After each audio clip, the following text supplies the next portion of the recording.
Labvakar, cienītie Radio Merkurs klausītāji un klausītājs.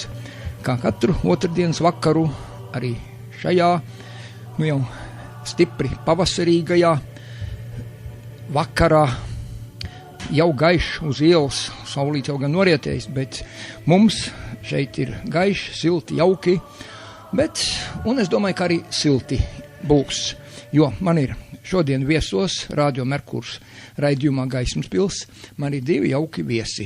Vienu jūs ļoti labi pazīstat, tas ir Anglo-katoliskās misijas Svētā gara draudzes priesteris Egils Rutkovskis, un otrs ir ārsts, psihiatrs no 1971. gada Andrejs Rokpelnis. Viņam ir liela pieredze, daudz zināšanu, liela prakse, un mēs centīsimies noskaidrot vairākus aspektus. Protams, tēma mūsu raidījumā, kā vienmēr, ir tāpat latviešu tautas izdzīvošana šajos briesmīgos globalizācijas un tehnizācijas un kibernetizācijas un automatizācijas un kādos apstākļos, vai ne? Jo mūsu izdzīvošana patiešām ir tik apdraudēta, jo mēs plokam kā pērnā gada sniegs pavasarī, kad saulīte silti uzspīd, mēs plokam. Neskatoties ne uz kādiem mūsu valdības izdotiem likumiem, rīkojumiem, pavēlēm, gudrām domām it kā, nekas nemainās. Ļaužu psiholoģija, protams, ir viena un tā pati, tajā arī nekas nemainās, nevienam pat neinteresē, ne tikai sava nākotne, ne savu bērnu nākotni, nerunājot jau par bērnu nākotni, viņiem neinteresē pat šodien. Jo, kā es teicu, lielākā daļa Latvijas iedzīvotāji guļ letarģiskā miegā, acis ciet, savu degungalu neredz, un, protams, netraucējiet mani, es neko negribu zināt, man ir vēl es dzīvs esmu, man ir labi, un netraucējiet man gulēt. Bet drīz kritīs tā giļotīna, un jautājums būs atrisināts galīgi. Jo tie, kas ir aizbraukuši ārzemēs, netaisās pat braukt šeit atpakaļ, protams, ja neizdzīs viņus ar varu vai kādā citādā veidā, jo tur viņiem ir katrā ziņā lielākas naudas pelnīšanas iespējas nekā šeit Latvijā. Neskatoties uz visiem solījumiem, neskatoties uz nodokļu samazināšanu, neskatoties uz visādām tur, tā teikt, poblaškām, krievlaikos teica. Bet nekas nemainās, tikai arvien sliktāk. Tas, ko mēs saucam pa izaugsmi, pa augšupei, tā ir vienkārši ciparu ekvilibristika. Tā ir mūsu mānīšana, mūsu krāpšana, jo, godīgi sakot, mēs neesam sasnieguši Padomju Savienības 60. gada līmeni, ne ražošanā, rūpnieciskajā, ne lauksaimniecībā. Bet, labi, ko man te daudz žēloties, es nežēlojos, es gribu zināt, ko darīt, kā mums izkļūt no šīs, kā viņu sauc, dišķibeles. Tāpēc arī šeit es aicinu gudrus cilvēkus un dažādos rakursos, dažādos aspektos, no dažādām pusēm skatām, domājam, ko mums jādara, kā mums rīkoties un kā arī mēs nedrīkstam rīkoties. Vai patiešām mums jāskatās, kādas likumus Izrēlā pieņem, un mums ar tādus vajag jāmācās no žīdiem un vēl no daudziem citiem, no daudzām citām tautām, kuras ir izdzīvojušas, jo mums pašlaik draud neizdzīvošana. Vai tik briesmīgi un tik traki ir, to es jautāšu saviem šodienas viesiem. Lūdzu, Egil, tu jau ar pieredzi mūsu raidījumos sāksim, un tad lūksim Andrei, apskatīsim šīs tēmas plašāk, ja? Lūdzu. Tātad gods Dievam augstībā, miers virs zemes, labprāt cilvēkiem un miers, lai ir jūsu namam. Es gribētu iesākt šo te raidījumu ar lasījumu no zelta likuma ikdienas dzīvei. Mākslas darba ietekme. Viss, ko cilvēks redz vai dzird, iedarbojas uz viņu nervu sistēmu. Mūsdienās tik daudz cilvēku cieš no psihiskiem traucējumiem, tāpēc, ka viņi dzīvo aizvien lielākā nesakārtotībā un neglītumā. Pat māksla, kam vajadzētu cilvēkus saistīt ar harmoniju un dailes pasauli, ir pārtraukusi veikt šo misiju. Arvien biežāk dzeja kļūst tikai par vārdu virknējumu, kurā katrs atrod tādu jēgu, kādu pats grib, mūzika, dīvaini trokšņi un uzmācīgi juceklīgi ritmi, glezniecība visos virzienos savilktas svītras un uz labu laimi uzmesti krāsu traipi. Tas viss ļoti negatīvi ietekmē cilvēks un liek viņiem atgriezties haosā. Tāpēc rūpīgi izvēlēties grāmatas, ko lasīt, mūziku, ko klausīties, gleznas vai izrādes, ko skatīties. Centieties apstāties tikai pie tādu mākslinieku šedevriem, kas ir patiesi iedvesmojušies no debesīm, no Dieva, lai savienotos ar dzīvību, kas stāv pāri jums. Tādējādi jūs sāksiet izjust un izdzīvot to, ko pārdzīvojuši šie mākslinieki, ceļu, ko viņi veikuši, un jūs būsiet spiesti paši to negribēdami viņiem sekot. Viņi jūs piesaistīs reģioniem, ko paši ir novērtējuši un izpētījuši, un arī jūs varēsiet tajos izbaudīt patiesu dzīvi. Kā tu domā, Juri un Andrej, vai šis teiktais, ko uzrakstīja Vanhovs, Omrāns Mihails, atbilst patiesībai? Es domāju, ka jā. Es arī domāju, ka atbilst patiesībai. Tur tikai ir daudz par maz tās patiesības vēl. Vajadzētu krietni vairāk un krietni plašāk. Mēs gandrīz varam sākt ar to pašu sākumu, ko tu teici, ka diemžēl lielākā daļa cilvēku ir jau defektēti, cieši no dažādām psihiskām kaitēm, paši pat neapjēdzot, ka tā tas ir. Viņi dzīvo savā sapņu valstībā, savās ilūzijās, savā izdomātā pasaku valstībā. Katrs atcerējis priekš sevimi kādu pasaku. Un, lai mierinātu, tad visu to pieņem jau kā patiesību, kā īstenību, tāpēc lasa šo daļliteratūru, šos garos asaru plūdus, tur pa iemīlēšanos, pa visu, ko ar to cilvēku kompensē to, sevišķi sievietes, kompensē to, kā nav reālajā dzīvē, ko viņam nav izdevies reālā dzīvē sasniegt. Un tad ar šo surogātu aizstāja, it kā izdzīvo sava grāmatas varoņa dzīvi, likteni un tā tālāk. Juri, es domāju, ka šeit varētu uzklausīt Andreju, jā? Jo Andrejam visā viņa dzīves praksē ir visvairāk nācies saskārties ar cilvēkiem, kuri iespējams ir dzīvojuši vai dzīvo kaut kādā iluzorā pasaulē. Jā. Un es nesaprotu, varbūt viņš varēs pateikt, vai šī iluzorā pasaule ir viņa fantāzijas radīta pasaule, vai tas nāk no kaut kurienes, ko pat neviens nespēja izskaidrot, pat arī varbūt jūs psihiatri to nevarat pateikt. Jā, Egīle, es taisni tāpēc pagriezu tanī virzienā, jā, lai Andrejam būtu augsne mums paskaidrot, jo ne tu, ne es neesam psihiatri, mēs tikai tā vērojam un skatāmies, vai ne? Un tāpēc lūksim speciālistu. Lūdzu, Andrej. Viņiem, tu zini, šizofrēnija nozīmē tā kā personības sadalīšanās, tas nenozīmē tādā ziņā. Pirmais ir emocionālais defekts. Viņi neko nejūt vairs. Viņiem ne par ko nav prieka, viņiem vienaldzība, ja? Ja viņiem vēl halucinācijas, tad viņi klausās, ko tās halucinācijas viņam saka. Un tās biežāk saka kaut ko briesmīgu. Labi, Andrej, pasaka man tagad tādu lietu. Vai tad tā šizofrēnija tik stipri ir izplatījusies Latvijā, kad lielākā daļa mūsu iedzīvotāji faktiski, kā tu gan arī vai norakstaroji, atbilst viņiem? Ja, pagaidi, Andrej, vienu momentu. Es gribu teikt, ka šizofrēnija gandrīz vai praktiski visiem cilvēkiem piemīt tikai vai lielākā vai mazākā mērā. Dažiem tik mazā mērā, ka to nevar pat konstatēt, kaut kādi iedīgi tikai, vai ne? Bet ir tādi, kas galīgi pilnīgi nereālā pasaulē lidinās pa mākoņiem un vēl nezinu kur. Tā kā ir dažādas šīs slimības pakāpes.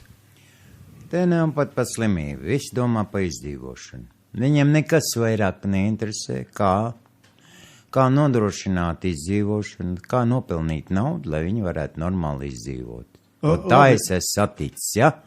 Kā viņus vēl kaut kādu politiku interesē, pasarga Dievs. Pagaidi, man, Andrej, tagad izskaidrot tādu lietu. Vispirms es mazlietiņ, kungi, iebilst pret jums abiem, kad jūs runājat par šo te jēdzienu izdzīvošanu. Es saprotu. Mums latviešiem tā ir pieras. Mēs gribam izdzīvot savu dzīvi. Bet neviens negrib šo dzīvi dzīvot. Izdzīvot, tas ir iziet laukā no dzīves. Mums vajadzētu mainīt šo stāvokli. Mums vajadzētu visu laiku no rīta līdz vakaram sev skaidrot. Mēs gribam dzīvot, bet kāds mums šo iespēju dzīvot nedod.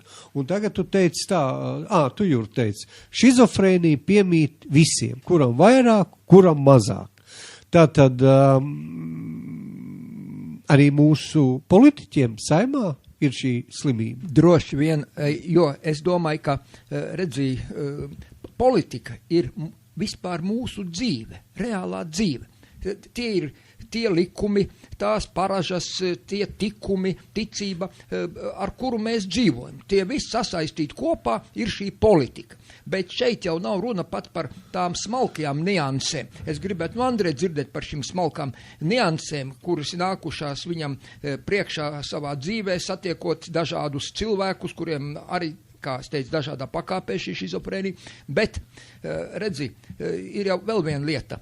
Man bija te pirms 3 raidījums ar Vilkimantu, un Vilkimants ļoti spiež uz tiem primātu instinktiem, un visi pasaules zinātnieki spiež, ka šie primātu instinkti, kuriem trūkst izglītības, šī te, par augstākiem mērķiem, kuri nesapņo, kuriem nav fantāzija, kuri abstrakti nespēja domāt un tā tālāk. Viņiem galvenokārt šajā izdzīvošanas procesā nāk ārā, izpaužās šie primitīvie dzīvnieku instinkti, kuri mums ielikti iekšā gēnos jau vismaz tur 100 000, ja ne miljonu gadu atpakaļ.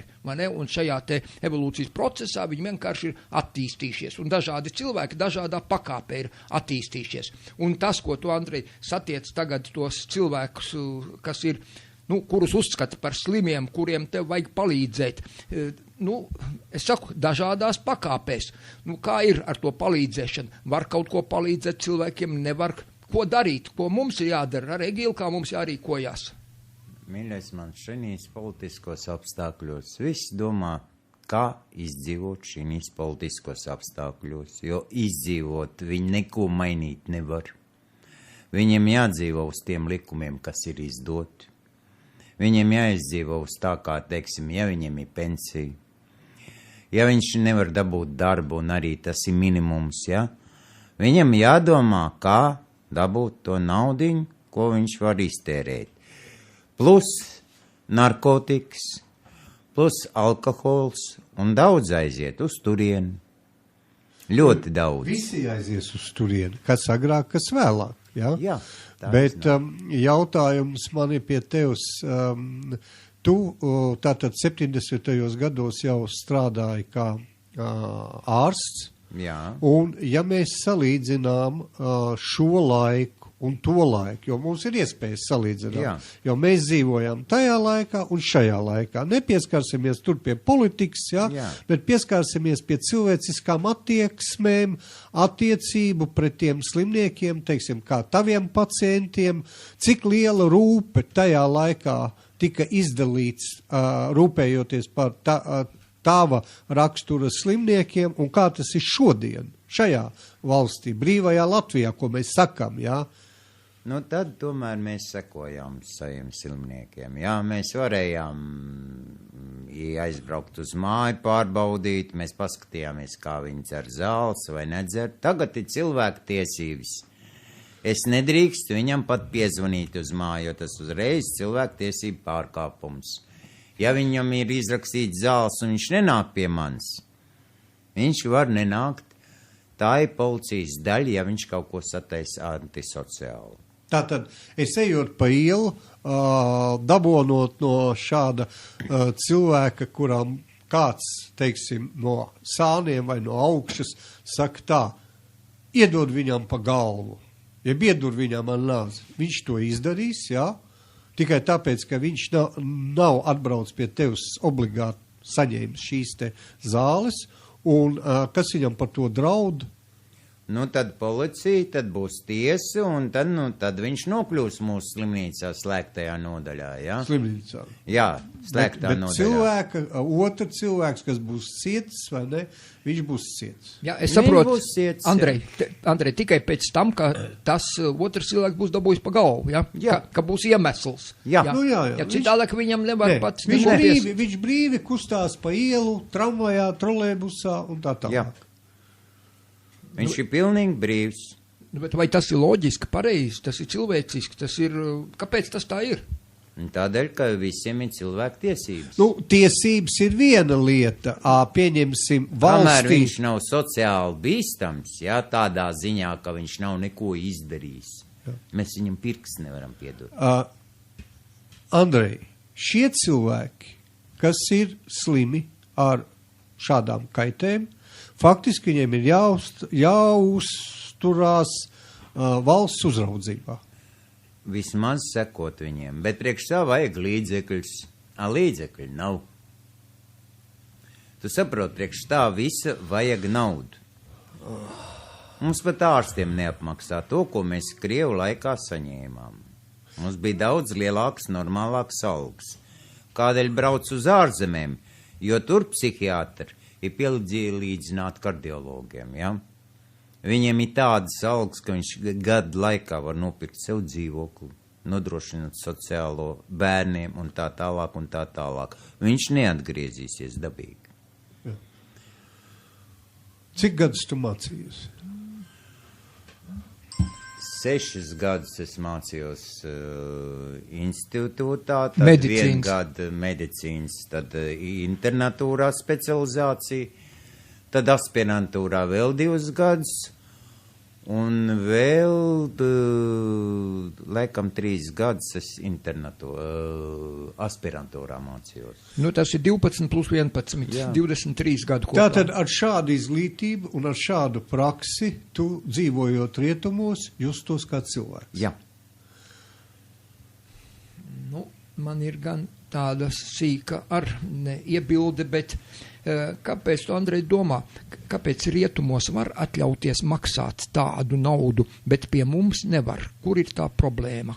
Jo viņi saprot, ko nozīmē būt pa psihiatru, ka tas ir tomēr no vienas puses bīstam. Jo, ja balss saka, ka tur ļoti uzmanīgi jābūt, mums ir ārsti, kas ir nogalināti, ir kas naz dabūjuši pa kaklu arī. Tā kā ļoti uzmanīgi, ka tā ir bīstama profesija. Otrs, sarunāties ar psihiski slimu cilvēku nav tas pats, kas sarunāties ar veselu cilvēku. Viņam ir cita domāšana, pilnīgi cita domāšana. Uz ko viņš balstās? Viņam tā saucamā greizā loģika. Viņš tev saka, viņš var uz riņķi vienu un to pašu griezt. Un tu viņam neko nevar ieskaidrot. Mērķu, ka tā kā greiz uz spoguļu karaļvalstī, ja? Jā. Skaties spoguli un viss ir tāds jocīgs, izgrozīt citādāki. Nu, redz, un es visu laiku domāju, mēs visu laiku cenšamies politiķiem, kuri šodien ir varneši, ieskaidrot, kā vajadzētu Latvijā dzīvot, te ņemamies, vāramies, vai ne, un viņi iet par riņķi, viņi nekā nesaprot. Viņiem tas viss ir jau ieprogrammēts. Viņi jau zina, ko viņi grib, viņi sasnieguši, ko viņi grib. Klausies, vai tad Jēkab iela, varbūt tā ir aptiekas iela, Tvaika ielas filiāla? Viņiem arī savu, viņiem ļoti konkrētas lietas, finansiāls. Viņi nodrošināti. Pie tam viņi nodrošināti jau no agrākām paudzēm, jo tagad pie varas nākuši, teiksim, 3. paudze no komunistiskās. Bet, Andrej, tu saki tā, viņi nodrošināti. Varbūt tās augstākās personas, kuras pavada apsardzi, viņi nodrošināti. Bet tie ierindas deputāti, kur ikdienā staigā pa ielu, un viņi arī var tā saskrieties ar tavu klientu, pacientu uz ielas, jā, un tas var tur ar nazīti viņu pabakstīt. Viņiem nav bailes. Cik vispārīgi ir tā, aptuveni Latvijā oficiāli reģistrēto slimnieku, kuri brīvi staigā pa mūsu ielām? Es un var apdraudēt. Neesmu interesējies precīzi. Pat aptuveni. Padomu laikā cik bija? Egil, mums bija viens raidījums. Es neatceros, kā to kungu sauc tagad tā uzreiz, ja, jo viņi man ir ļoti daudz bijuši šeit raidījumos. Bet es atceros, ka katru gadu 6000 nāk klāt šo slimnieku. 6000 gadā. Apmēram procents ir viens un tas pats vidējais. Jā, kopā ir pārpa 100 000 tādu, kuriem vajadzētu atrasties, tā teikt, Tvaikielā. Tāda apmēram tā statistika. Jo tas puisis bija daudz arī pats mētāts, gan viņš padomu laikos bija sēdējis psihiatriskā iestādē tikai gan tāpēc, ka viņš bija disidents, ka viņš nebija domājis tā, kā padomu valdība domā. Tāda aspekta pēc viņš bija, un tad tur viņš bija zāļots, špricēts, un kas viņam tikai nebija darīts. Un viņš karo arī tagad vēl, jo neskatoties uz to, ka šodienas ārsti ir viņu rehabilitējuši, ka viņam nav nekādas ne mazākās psihiskās novirzes, ir vienkārši skaidra galva. Viņš apzinās un saprot to, kas notiek gan tajā politikā, gan šajos procesos, bet tas ir ļoti neizdevīgs šiem mūsu varnešiem.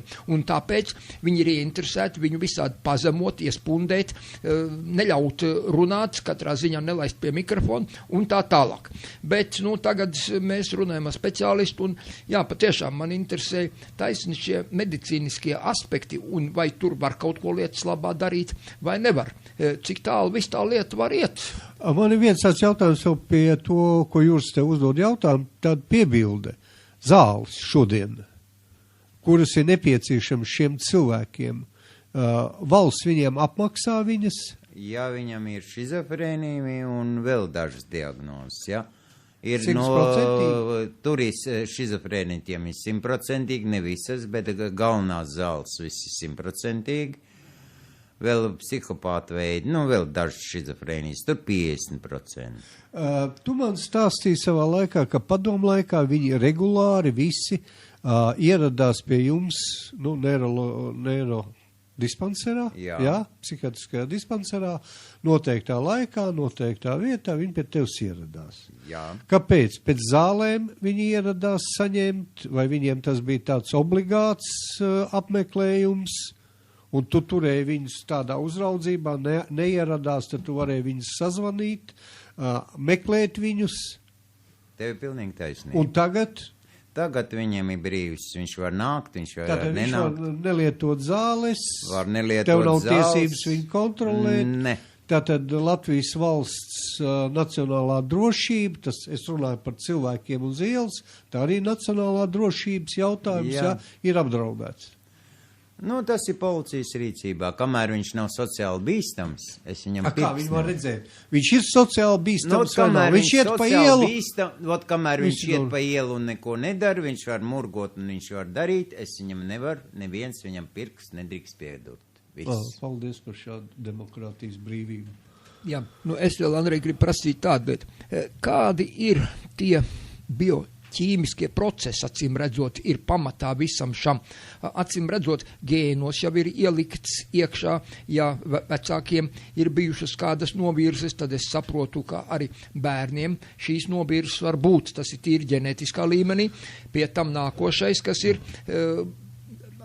kādi ir šie paši bioķīmiskie procesi, kas tur ir pa kaiti, redzi, kas ir Alzheimer slimībai pamatā, tagad jau arī sāk noskaidrot, tur vajagot kādu gēnu paremontēt, vajagot kaut ko tur, tā ir principā, gēni jau ir bioķīmija faktiski, tās jau nav tādas, ja? To neviens īsti nezina, var pateikt, ka tā, vēl līdz šim nezinu. Ir dažādi varianti. Jā. Ir, kas tikai personības izmaiņas pārsvarā, ja? Domāšana un tā tālāk, viņam nav it kā murgu, bet viņam ir savu pasaules uzturi, viņš dzīvo savā citā planētā. Viņš dzīvo tur. Ja viņš dzird, teiksim, balss, viņš uzskata sev pa citu planētiet, ja? Viņš nekontaktē nevienu. Jā, viņu uzrunā, viņš nevienu nekontaktē. Viņš dzīvo savu dzīvi, tur iet uz veikaliem, viss un tā tālāk un tā tālāk.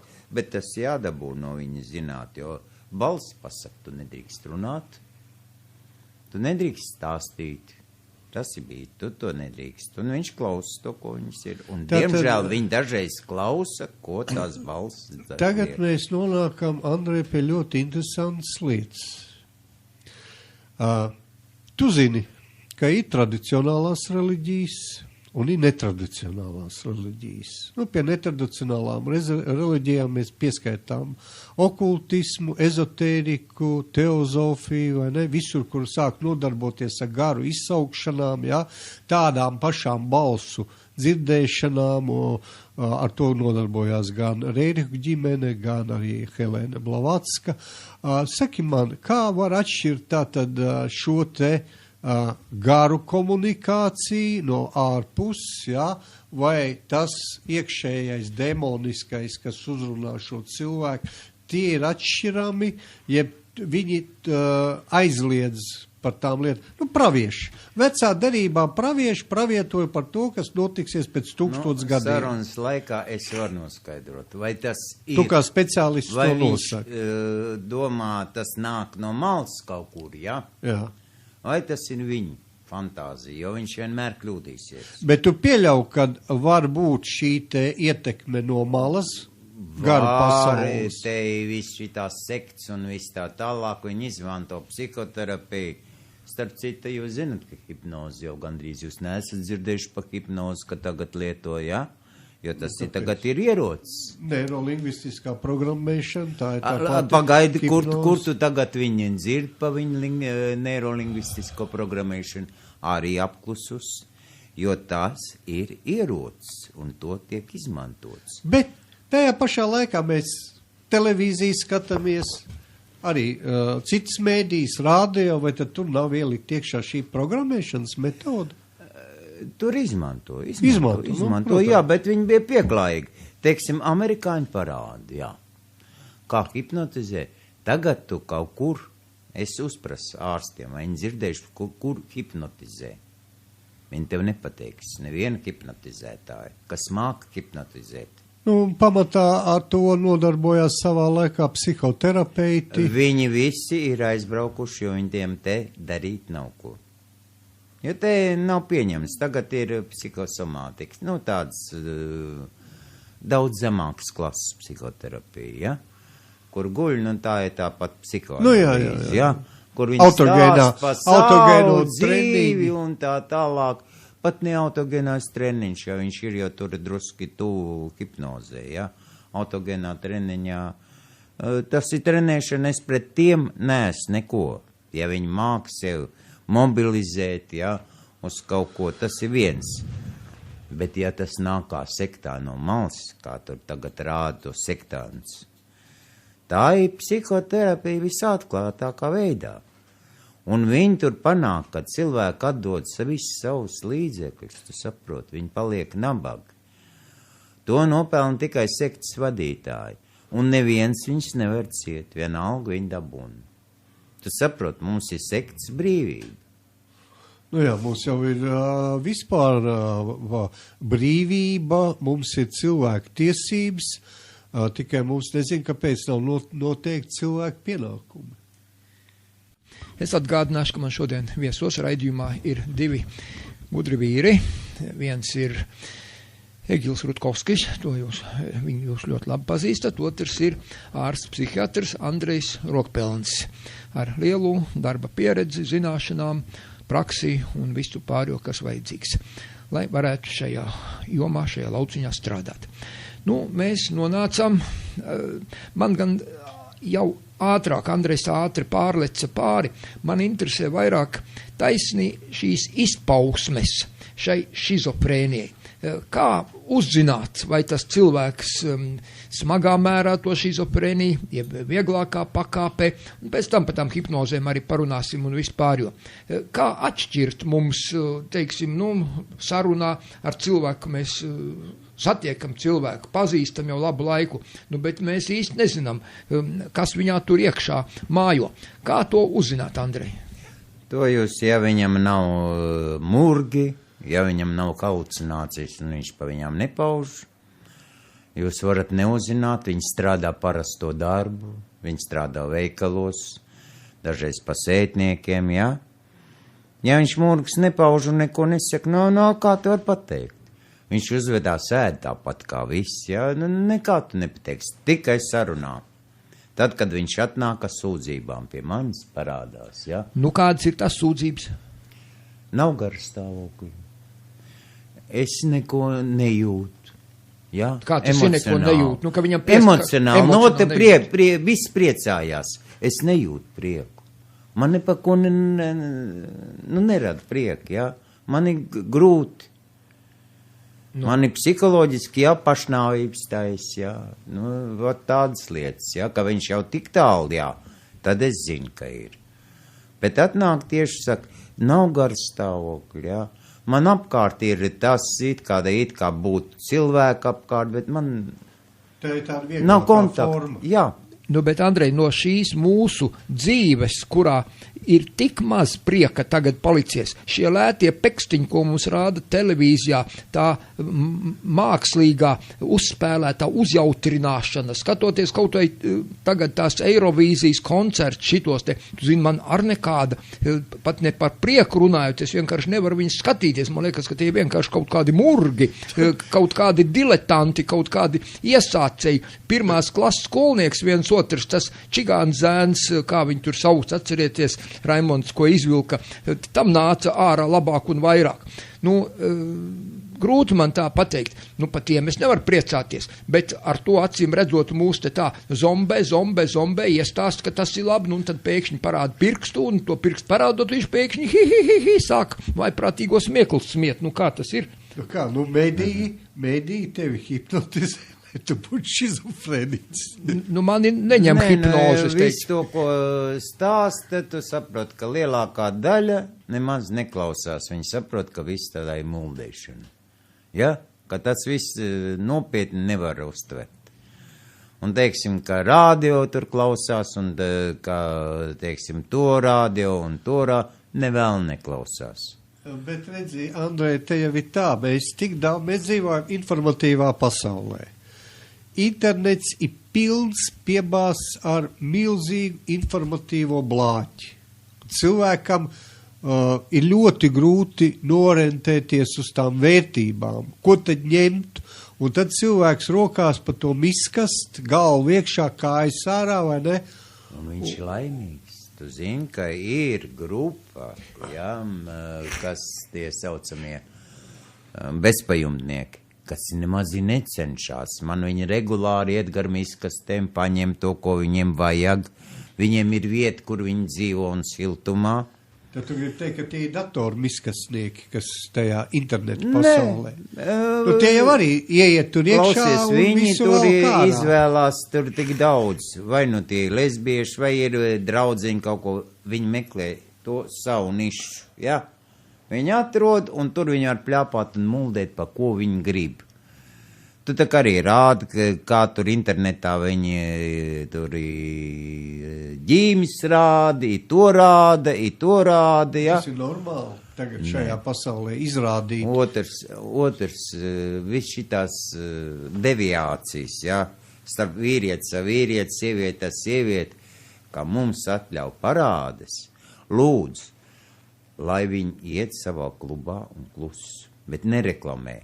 Bet tagad notiek reklāma. Tā ir kolektīvā šizofrēnija. Nē, tas ir speciāli panākts, lai cilvēki, tie, tu saproti, starp vīriešiem un starp sievietēm bērni nedzimst.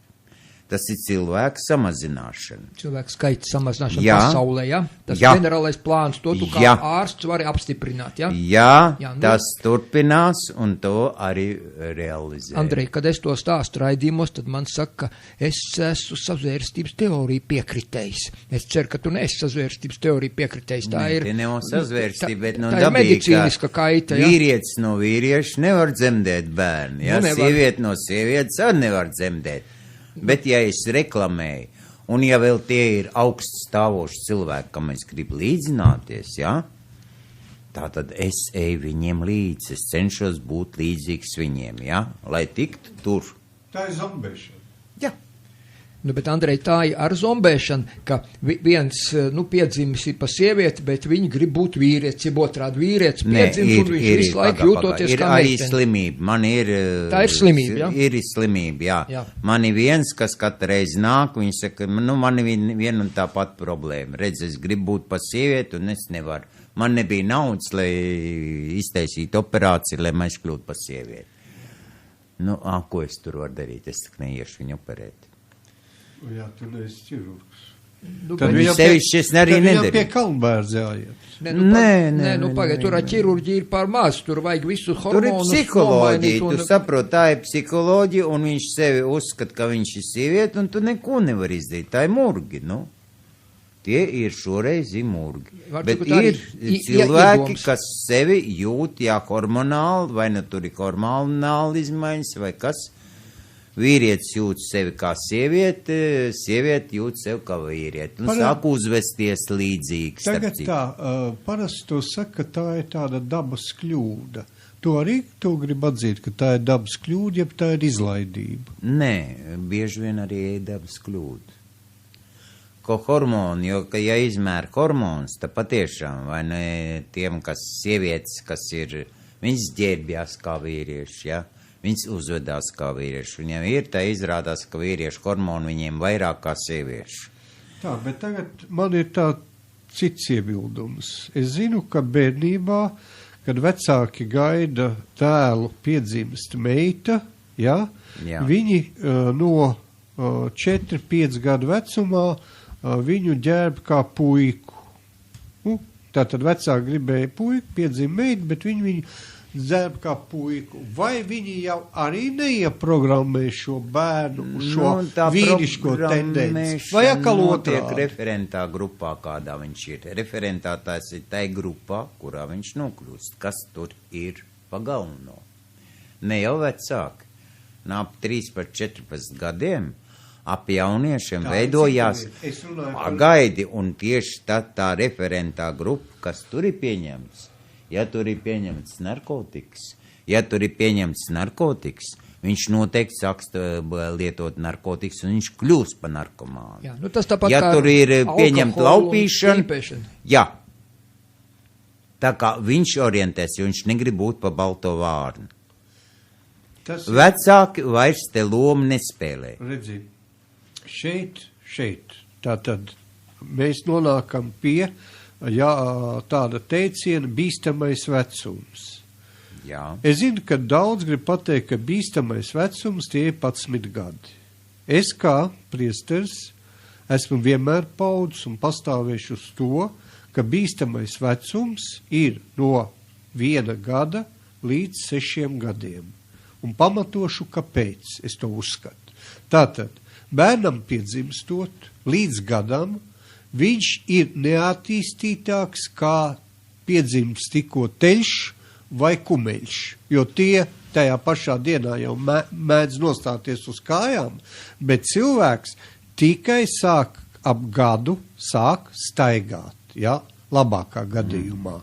Tad no gada līdz 6 gadiem viņš sevī kā sūklis visu uzsūc caur acīm, fotografē to, kas norisinās viņam apkārt. Ja viņš būs labvēlīgā ģimenē, ja viņš redzēs mīlestību, ja viņš redzēs rūpēšanos, rūpi, un tad es saku tā, vot šeit no gada līdz 6 gadiem, mēs varam pieņemt, ka tās ir bērna tiesības. Pirmkārt, viņam ir tiesības zīst mātes krūti, viņam ir tiesības saņemt mīlestību, viņam ir tiesības, ka par viņu rūpējās un tā tālāk. Pēc tam, balstoties uz austrumu filozofiju, uz austrumu mācību, es saku tā, no 6 gadi līdz 11 gadiem, nu tas ir 11, sāksim ar to, šis bērns pārvēršas nevis par tiesību nesēju, bet par pienākumu nesēju, kad viņam uzliek vecāki būt kalpam. To arī austrumu reliģija māca, ka lai viņš šajā vecumā ir vergs, jo viņš iemācās to, kas viņam nepieciešams dzīvē, praksē un tā tālāk. Un no 11 gadiem viņam ir jābūt savu vecāku draugam. Tad tu vairs viņu nedrīkst spērt, tad tu viņu vairs nedrīkst sodīt. Šodien mums ir pieņemts likums ar bērnu tiesībām, ka tu pat nedrīkst nolikt bērnu stāvēt kaktā. Tu nedrīkst viņu nopērt. Bet ja bērns savā dzīvē, tā taču ir dzīve. Es atceros, ka mani nopēra vismaz manā dzīvē 2 reizes. Un es esmu ļoti pateicīgs saviem vecākiem, ka es dabūju šo pērienu, jo es biju sataisījis tādas ziepes, kad vecāki lai paglābtu mani, savādāk viņi man to nevarēja ieskaidrot, ja, ka bija bērza žagariņš. Jā, es esmu pret to, lai to bērnu sistu katru dienu, bet dzīvē kā kucēns izvedina savu saimnieku, tā arī bērns mēģina pakļaut sev vecākus. Un ja mēs šajā bīstamā vecumā no gada līdz 6 viņu neveidojam par cilvēku, neaudzinām, tā ir audzināšana. Skolā no 6 līdz 1 viņš iegūst tikai zināšanas, instrumentu, kā palabot varbūt savas kļūdas, ko ir ieguvis agrāk. Un pie mums šodien likumdevēji, es vienkārši varu saciert galvu un pateikt tā, ja bērns savā dzīvē neizjūt, kas ir pīrāgs un pātaga, tad viņš iegūst to, ka dzīve viņu sāk sist, viņš nav gatavs dzīvei. Sāpes mūs pieradina cīnīties, būt tiem, ka mēs esam stipri. A mēs šodien šos bērnus jau salaužam, un ar šo likumu, ko Saeima pieņēma, viņus vajadzētu pašus Saeimas locekļus par to sodīt, ka viņi pārkāpuši bērna tiesības, jo bērna tiesības ir tad, kad sociālais darbinieks ierodās, teiksim, nelabvēlīgā ģimenē un saka tā, jums ir piedzimis bērns, mēs tagad darīsim visu iespējamo, lai jūs kā māte šo bērnu varētu normālos apstākļos audzināt. Viņi atnāk un atņem mātei bērnu. Pilnīgi pareizi. Bērns jūt, ka viņš ir atņemts mātei nost, viņam ir psihiska trauma uz visu mūžu. Nevajag tālu, šodien pat man atnāca māte, kas nu pat mūsu slimniece, kurai jau uzreiz draud, ka jums esot šitā diagnoze un tādēļ, ka viņai draud atņemt bērnu. Kā viņai jājūtās? Otrs, tu pilnīgi pareizi ir. Nu, no 6 citu līdz 4 gadiem saka. Bērnam jāatļauj, viņam jātīstās. Jā, viņam jādzīvo emocionāli. Tālāk sākās ir, bet te, ja ir referentā attiecīga grupa, ir vecāki, tad jā. Bet ja vecāki tā nodarbināti, ka viņiem nav laika, kas kļūst referentā grupa? Pusauģi. Pilnīgi pareizi. Un visi no nelabvēlīgām ģimenēm, daudzi, un daudz jau sāk, un jau referentā tālāk viņš orientējās savā dzīvē tikai uz to grupu. Vīri, mēs esam dzimuši gandrīz vienā laikā. Esam auguši tajā, ko sauc par okupāciju, laika periodu. Es gāju uz skolu, 1., 2., 3. klasītē, es vienmēr dabūju uz ielas izskauties. Man vajadzēja iet garām tām barakām, kur krievi dzīvoja, vai ne? Es biju latvietis, gans dabūju pa ģīmi. Skolā, kad es mācījos, 1. klasē tu pats saproti, tur atnāk bērni labi apģērbti, apkopti, 2. klasē jau paliek no 3. klases, kas otrgadnieki. Un padomu laikā sēdēja pat 3 gadu vienā klasē. Tie lielākie vienmēr tos mazākos iebuhņīja. Un kā bija pusdienas, tas ir pārtraukumi, garie starpbrīži, zēnu toaleties vienmēr bija kautiņi. Vai mēs neizaugam pa cilvēkiem? Un es satieku puiši, kuri tajā laikā bija diezgan tādi agresīvi, ja, jo no dažādām ģimenēm mēs esam nākuši tā tālāk. Viņi šodien ir kļuvuši par normāliem cilvēkiem. Tie, kas bija atkal nepiemērot šai, mazliet, teiksim, ielas dzīvē, ja, šobrīd faktiski ir sliktākā stāvoklī, kā tie, kas varbūt bija mazliet agresīvi. Jo tas bērns, ja viņš jau ir aktīvs, viņam nav aktīva nodarbošanās, ja mums šodien pulciņi par naudu, vecāki nevar to samaksāt, ja, kur viņi sev piesaka? Uz ielas. Tās grupas veido, ko tu teici, reflektīvās. Pilnīgi pareizi, bet neaizmirst arī nacionālo. Kad tu saki no 1. līdz 6.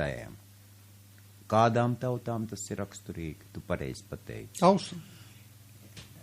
Hazāri, jūdi, kuri ir pieņems. Japāņi arī. Jā. Kultūra. Latviešiem bija cita kultūra. Mums tāda kautiņa nenotika. Mēs vairāk baidījāmies, kad nāca no malas krievi, ja? Uz mūsu skolu. Es 2. vidusskolā beidzu. Blakus Cekai. Tur mums tāda kautiņa nemaz nenotika. Mēs savā starpā dažreiz izkāvāmies.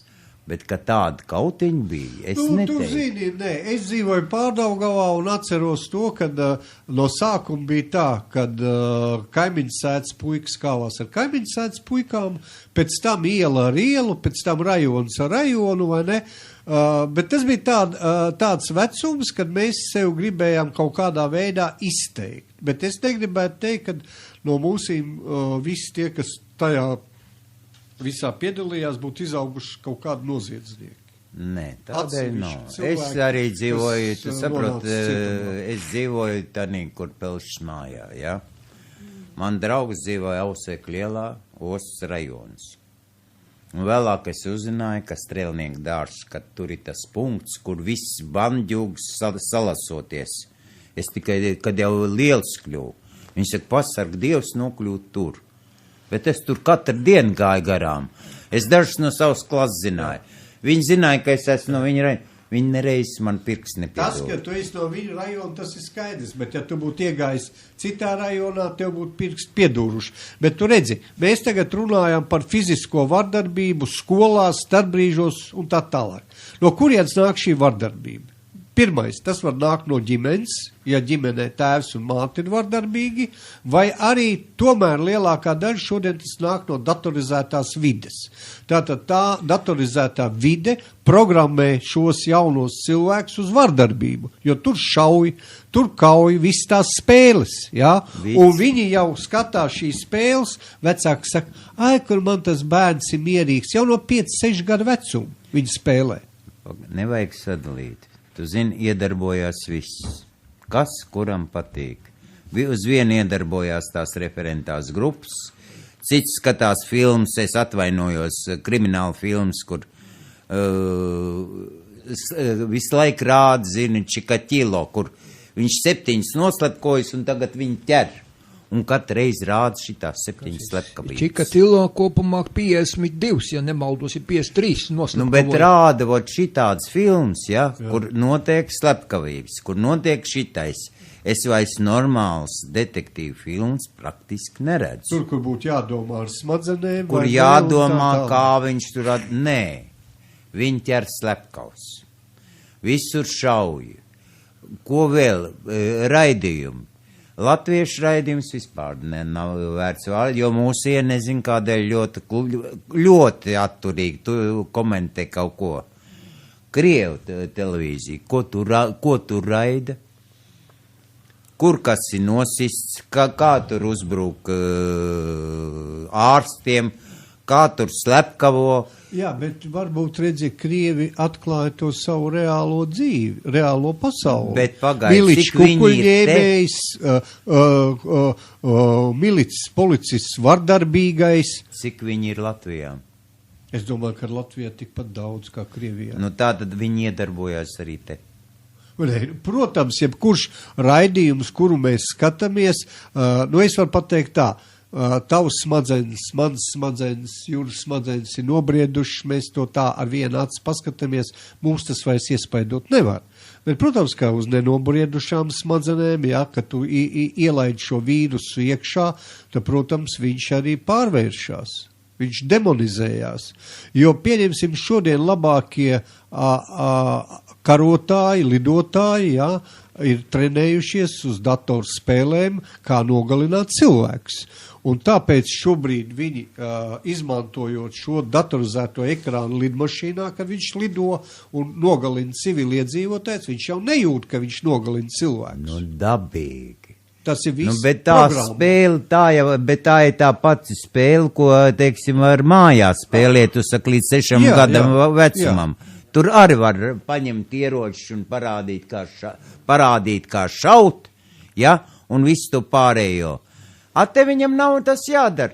Te viss ir, un viņi vecāki apmierināts. Bērns sēž un skatās televīziju. Nu jā, redzi, Amerikā par to arī ļoti atklāti sāka runāt, kad parādījās tās mazas slepkavības skolās, ja, kad apšāva skolniekus, kad šāva virsū vecākus nogalināja, un ļoti precīzi to izdarīja, kad šie te armijas psihologi sāk pēdīt, kas tas pa fenomenu. Jo agrāk jau tie treniņi, ko tagad puikas saņem parastās spēlēs, bija domāts tikai armijas vajadzībām. Un tad kaut kādā veidā šo džinu izlaid no pudelēm, puikas sāk spēlēt šīs spēles, un viņi precīzi ar reālu ieroci trāpa tur, kur paralizē cilvēku uzreiz uz vietas, ja? Tātad faktiski tas dēmons ir izlaists ārā no pudeles, un šajā pudelē bez cenzūras vairs iedzīt atpakaļ nevar.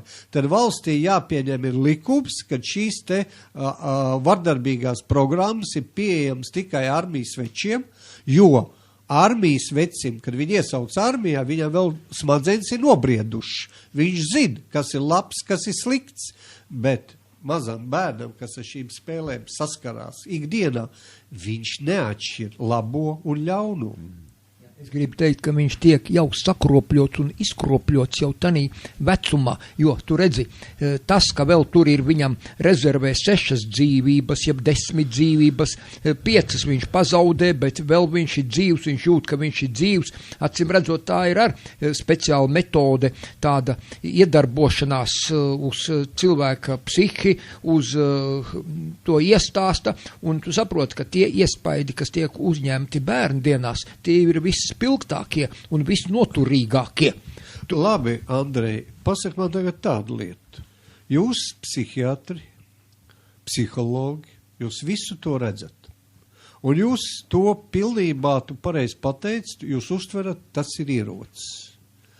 Kāpēc es neesmu dzirdējis šeit Latvijā? Ne no psihiatru biedrībām vai no ārstu apvienībām. Jā, visi runā. Alkoholu lietot slikti, pīpēt ir slikti, narkotikas ir slikti, bet kāpēc mēs nerunājam par šīm virtuālām narkotikām? Kāpēc šīs spēles netiek tomēr aizliegts? Kāpēc šeit atkal iestājās? Tās ir cilvēku tiesības, katrs, ko grib, to skatās, bet līdz ar to tā pozitīvā, tradicionālā, normālā sabiedrības daļa, viņa tiek apdraudēta. Un, diemžēl, tas ir likums, tādi ir likumi. Bet tu saproti, ka pret likumiem mēs neko nevaram darīt. Nu, bet kāpēc tādi likumi vispār ir pieņemti? Kas tad viņus konsultē? Kas vajadzētu tie deputāti patiešām ir pilnīgi muļķi, noziedznieki? Diemžēl, jā. Tu domā, ka ja viņus uz IQ pārbaudītu, tu atrast, ka tur ir daudz gudru? Mēs jau pagājušā reize raidījumā un vēl pirms tam pāris raidījumos reiz 3 atgādinājis, tu nedzirdēji, mūsu raidījums neklausies. Es teicu, ka avīzes Diena redakcijas tur kāds žurnālists bija 5 Saeimas deputātiem uzdevis, lai izrēķina 5 1. klases uzdevumus, aritmētikas. Un tikai viena Elīna Siliņa varēja izrēķināt šos 5 1. klases uzdevumus. Pārējie deputāti nebija spējīgi. Tā pa kādu IQ un ko mēs vispārīgi runājam? Par to jau ir runa. Ka viņi nobalsoja, viņi algas saņem, ja? Viņi algas saņem, viņiem viss, kas ir, kāpēc viņam vēl lauzīt galvu par kaut kādu tur IQ? Bet jā. Varbūt man ir jautājums, ka tas ir speciāls tāds uzstādījums, ka viņi ir saņēmuši tādu uzdevumu, rīkojumu no kaut kurienes, no, teiksim, balsi viņi dzirdēja no augšas, kad jums tādi likumi ir jāpieņem. Tas ir ļoti iespējams, ka ir kāda ir, bet visapkārt viņi redz, visi, kas kļūst grib bagāti. Kā tevi izdzīvot? Aha, tev jākļūst par deputātu, tad kļūs nauda, ja? Tad tev dabūs vietu, tad tu vari radinieks nodrošināt. Mīļais mans, es jau tev teicu, ka viņi visi domā par sevi. Un viņiem galīgi spļaut, ko domā tu. Viņiem tas neinteresē. Nu, tas ir briesmīgi. Kamēr uguns pakulās nebūs viņu mājā, tikmēr viņi nesatrauksies. Nereaģēs, tu gribi teikt, ja? Kalus? Nereaģēs vienkārši. Nereaģēs. Jā. Atgādināšu, ka šodien man viesos ir Egils Rutkovskis un Andrejs Rokpelnis, ārsts psihiatrs. Mēs apspriežam šeit dažādas dažādas problēmas mūsu dzīvē, kā mūsu deputāti tur uzvedās, jeb kādas viņiem spriešanas spējas un kāpēc viņi rīkojas un nepieņem tādus likumus, kādus vajadzētu, bet pieņem tādus, kādus nevajag pa lielākai daļai. Man liekas, ka tur kaiti ir pavisam citur, nevis viņiem tur rādās baltās pelītes vai kas, man liekas, ka tur diez vai ir kāds bezatbildīgs un kurš būtu psihiski defektēts, es neesmu manījis vismaz tādus reāli, vismaz pēc viņu izteikumiem, bet viņu izteikumi, godīgi sakot, man izskatās, ka ir vairāk tādi tāpēc, ka viņi saņem šīs instrukcijas no Briseles, no Vašingtons, no šiem pavisam augstajiem kungiem, kuriem ir vajadzīgs, lai tādu politiku šeit veidotu, lai viss tā notiktos, lai visa notikuma attīstība būtu tāda, kā viņi tur izplānojuši. Kā es taisni pagājušajā raidījumā arī to teicu, ka viņi nav pat īstie vagari mūsu, viņi ir varbūt vagaru palīgi. Īstie vagari sēž tur Briselē, bet tie lielie kungi, kņazi, cari, tie vispārīgi mēs neredzam viņus pat. Tie ir tur Bilderbergas klubā, Romas klubā, apaļā galdā, 300 komitejā un tā tālāk. Par tiem mēs varam lasīt tikai grāmatas. Jā. Diemžēl tā ir, vai ne? Un no mums un no mūsu šīs saimas, kuru mēs it kā paši ievēlējuši, kurai mēs it kā uzticamies, mēs nevaram arī neko gaidīt. Varbūt, ka es pārspīlēju, kā jums vīri liekas. Es jau te Egilam pateicu, iedomājies demokrātiju bērnu dārzā. Kas notiks? Stiprākie ieņems varu un tālāk notiks, kā tā grupiņa gribēs. Lai kāds pamēģina kaut pīkstēt. Un jā, tā tas arī notika. Tā vispār pasauli ir iekārtot. Tā ir iekārtot. Stiprākais pārņem varu.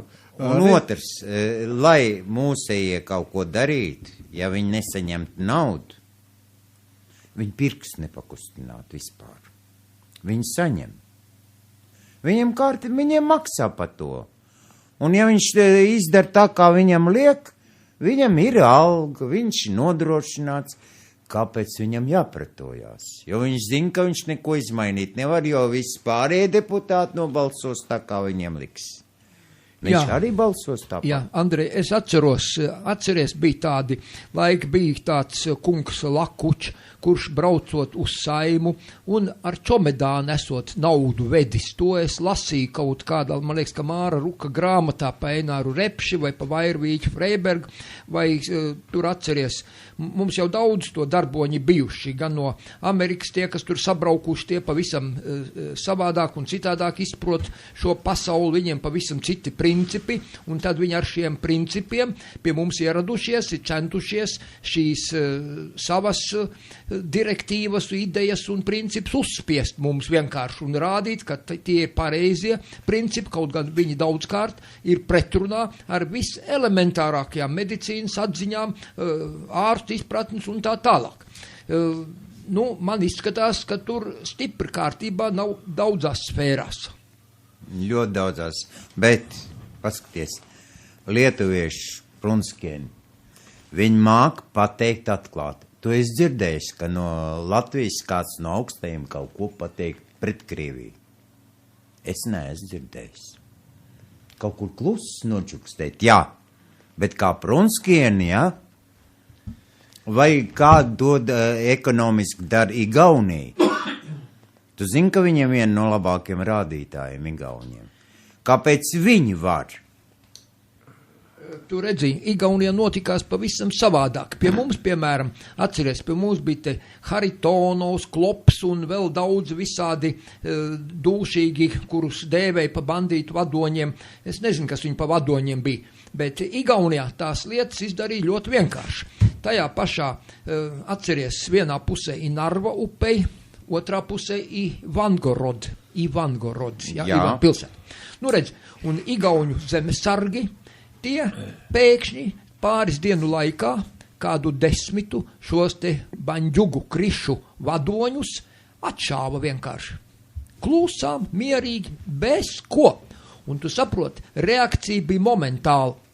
savā starpā tūlīt šie paši, viņiem ir ļoti labi sakari šiem, kurus mēs saucam par banditiem. Lielākoties viņi ir labi izglītoti, spēcīgi fiziski, ekonomiski neatkarīgi un tādi kārtīgi vīri, vai ne? Bet kā to 10 atšāva, tad viņi savā starpā pa savu telefonu tīklu, burtiski tajās pašās dienās jau bija izziņojuši, naših ubivājot, naših atstreļivājot, mūs jūs šauj, nošauj un atšauj kā sētas suņus, vai ne? Zini, tāds krievu teiciens, nāda kokķirvaķa. Tas ir laist ļekas, jeb pēdu ņemt latviski, varētu iztulkot, ja? Un Narva bija pāris dienu laikā tukša. Ar visām ģimenēm, visi pāri pa upi uz Ivangorodu, un jautājums bija atrisināts. Tik vienkārši. Kaut gan tur nebija nekāds neoficiāls nāves sots, es nezinu, vai tad vēl laikam varbūt, ka bija Igaunijai, bara jau bija atcelts tāpat kā pie mums, bet tu saproti, tur daudz nemaz nevajadzēja. Un jautājumu atrisināja vienkārši. Tāpat es vēl vienu piemēru. Man viena draudzene skolotāja bija jaunāko klašu skolotāja. Un tu saproti, tur viens puišels, bija īsts barbars, īsts, palaidni grūti saukt. Viņš tur grūda, kā viņš redzēja, bija viņam iespēja, viņš to bērnu priekšā aizlika kāju priekšā un no muguras pagrūda. Un pēc tam pats smējās, ka tam asins no deguna tek un priecīgs un tādā garā vien, var cikot, pilnīgs terorists viņš bija skolā. Un neko viņam nevar izdarīt. Un tad es tev pateikšu tā klusām, tā skolotājiņa ar maza meitenītes, tā teikt, bez kāda sevišķā spēka, bet pa to puišalu gan, stiprāk saņēmās.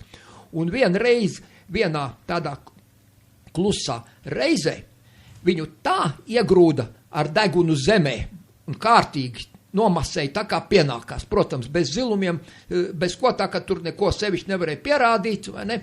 Bet to degunu pa to zemi, redz, pats nokrita un sadauzīja. Un pēc tās reizes, kaut gan līdz tam viņa vecāki skrēja uz skolu, jo sauc viņus uz skolu, jūsu dēls tur nemāk uzvesties, kāpēc jūs, mūsu dēliņš ir zelta eņģelīts, zelta gabaliņš, viņš ir klusmierīgs un prātīgs, viņš mušu nenodzīs no deguna pats sev pat, un tā tālāk, pat rakstīja vēstules, ka skolotāji un kas tur. Bet tad, kad šādi te iegrūda viņam to degunu zemē, viņš sajūta, kas ir sāpes, to es pašā sākumā gribu pateikt, kad Egils par to pēršanu runāja, kad dabūjusi bērnībā pērienu. Sāpes ir cilvēka no dabas dots aizsarglīdzeklis, jo tikko kā tu sajūti sāpes, skaidrs, tā nedarī vairs, jo organisms citādi nevar iemācīties, ka tā nedrīkst rīkoties. Tā ir signalizācija, pirmā signalizācija. Pirmā to arī saprot tā, ja tev sāp, tad arī citam sāp. Tas īsti ir sarežģītāk vēl to, ka tev sāp, tu zini kā, te arī tie jaukie teicieni spēkā vēl, ka paēdušais neēdušo nesaprot, un ka slimais veselo nes, vai ne? Tur nav tik vienkārši, ka ja tev sāp, tad tu domā, ka sāp arī citam. Tad jābūt stipri tādam saprātīgam. Jā, Juri, bet redz, ir jau tā, ka mēs bieži sakām tā, kā tie mūsu bērni ir palaidi, nepaklausīgi un tā tālāk. Redzi, visu pirms jau bērns ir savu vecāku spoguls. Un ja viņš atnāk uz skolu, un viņš var atļauties izrunāties pret skolotāju, bez cieņas izturēties pret savu skolotāju, ja, viņš ir to dzirdējis noteikti arī mājās. Kas tad tā jums par skolotāju, ja? Vecāki jau šo bērnu arī tā ieprogrammē. Tev ir tādas tiesības, tu vari to pateikt, tu vari to darīt, vai ne? Viņš atnāk, es esmu liels kungs. Jā. Es te gribu pateikt, ka iemesli ir ļoti dažādi. Protams, ir vecāki, ir referentās grupas no malas, jā. Ir daudz kas. Ir televīzija, ir šitie tagad kompjuteri, kur viss tās spēles, viss kopā. Protams, tas ir Otrs, ka cilvēki pa daudz un grib samazināt, tas ir patiešām tā ir, jo mūsu zem neizturēs tik daudz. jo mūs var izturēt laikam 10 miljārdus. 10 miljārdus laikam cilvēku. Andrej, Tagad jau mums ir 9 miljārdi. Andrej, es negribu tev piekrist galīgi. Es arī šitai teorijai Jā, nepiekrītu. es esmu ļoti, klausies, izturēt var, es domāju, ka Zeme 50 miljārdus un nekas sevišķi nenotiksies. Tas ir vispirms, izturēt var.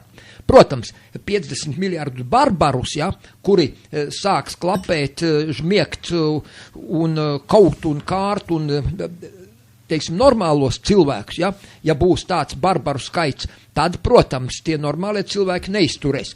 Un daba tad jau atrisinās.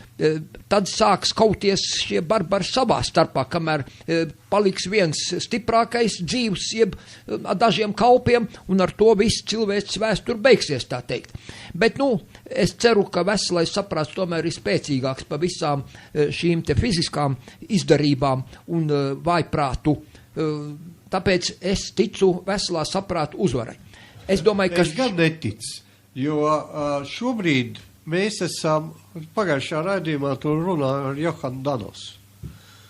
Mēs esam uz šīs civilizācijas sabrukšanas, pilnīgas sabrukšanas. Ja? Tas vairs nav sabrukšanas sākums, slieksnis, jo praktiski jau šis process, Johans teica tā, 200 grādu, es domāju, ka jau tūp pie 500 gadiem jau process notiekās, un tagad mēs ejam nobeiguma fāzē. Jo tas, kas notiek ar Eiropu kā civilizētu pasauli, vairs viņu salīdzināt nevar. Jā, es dzirdēju tādu. Cik tad tur iebrauc? Miljonus iebrauc. Kas tad tas miljons uz tiem miljoniem, kas ir Vācijā, teiksim, balto cilvēku? Atvainojiet, mīļie, tie iebrauca spēcīgi, dušīgi vīri kaujinieki. Un izskaut šitos te birģerus, ja burģerus sauc tu viņus kā grib, viņiem nekādas problēmas nesagādās. Tā ir cita reliģija, tā ir cita civilizācija. Un viņa šodien sevi piesaka pilnā apjomā. Un te nav ilūzijas, ko būvēt. Bet vai tev neliekās, ka šis ir tas pats, kas notikās, teiksim, kad mēs svinam šo sieviešu dienu? Atceries, tas bija 480. gadā pirms mūsu ēras, kad Persu caram Artakserksam pa sievu bija, viņam daudz sievas bija, bet mīļākā sieva bija tā Estere. Un viņas gan tēvs, gan vectēvs bija rabīni, atceries. Un tad viņa izprasīja no šī Persu cara Artakserksa atļauju noregulēt šo jautājumu, lai būtu viņiem arī šiem jūdiem būtu cilvēku tiesības. Redzi, viņiem bija savas darbnīciņas, savu veikaliņi, bet viņiem nebija vēlēšana tiesības, viņi nevarēja piedalīties valsts pārvaldē, viņi bija it kā, iekaroti, viņi bija pa vergiem saņemti, atvesti tur un strādāja. Bet tagad bija visas iespējas, ka, vectēvu un tēvu uzkūdīta Estere vai gultā vai nezinu kādā citā brīdī no Artakserksa dabūja šo atļauju. Un tad šīs te jūdu pūlis, šie bandīti, vienkārši 2 dienu nakšu laikā izskāva praktiski visu Persu augstāko aristokrātiju. Ar to beidzās arī visa Persu impērija.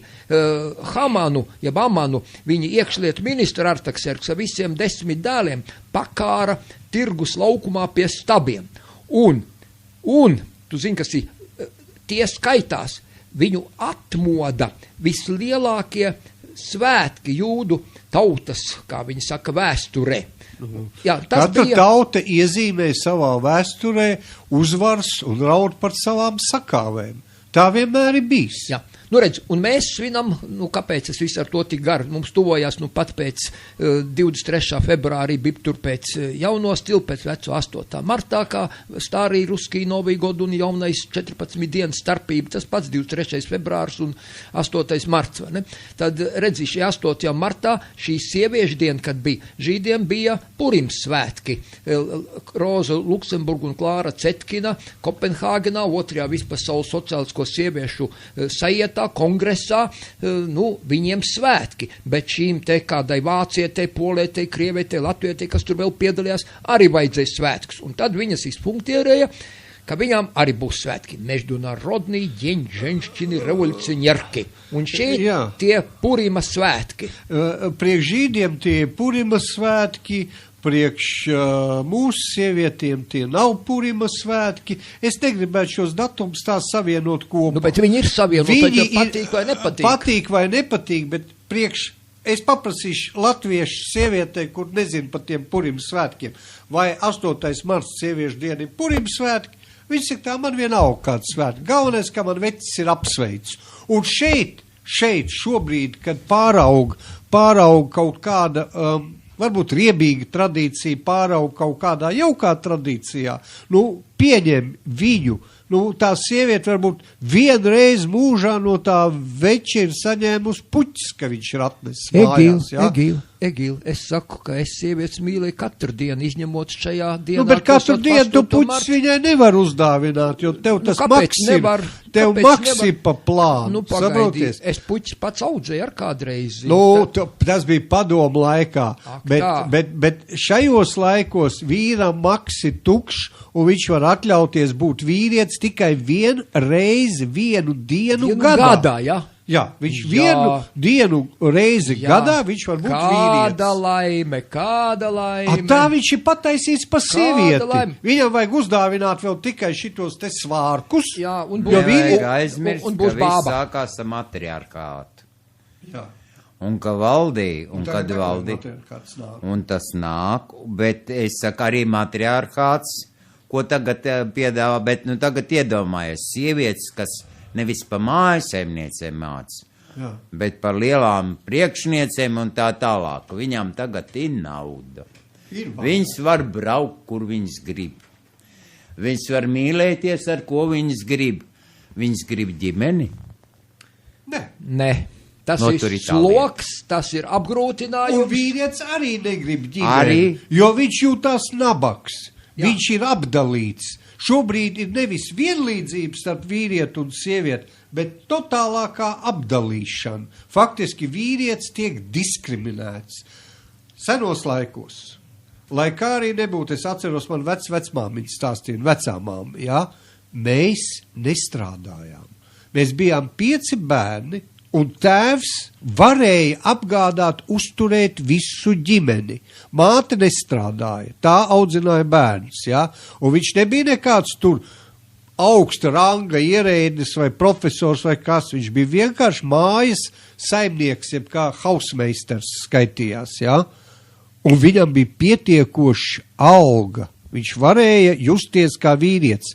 Tagad vīrietis jūtās kā sieviete. Kādreiz var būt, un saka tā, redz, vīrietim maksā vairāk, kas sievietei, tie ir meli.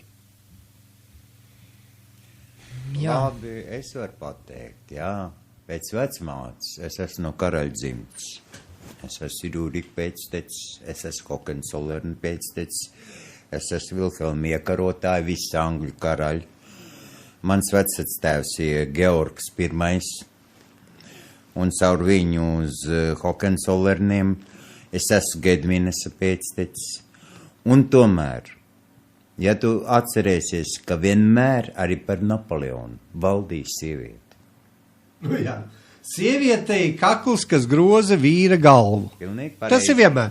Ir politikā tas tā ir. Ir no mužnieku, viņa faktiski bija princese Hohenzollern, viņa von Lindener, jo mans veids bija pēc Pāvila I iebrauc Krievijā, lai viņš Gačinā taisīja savu mazu armiju, Pāvils.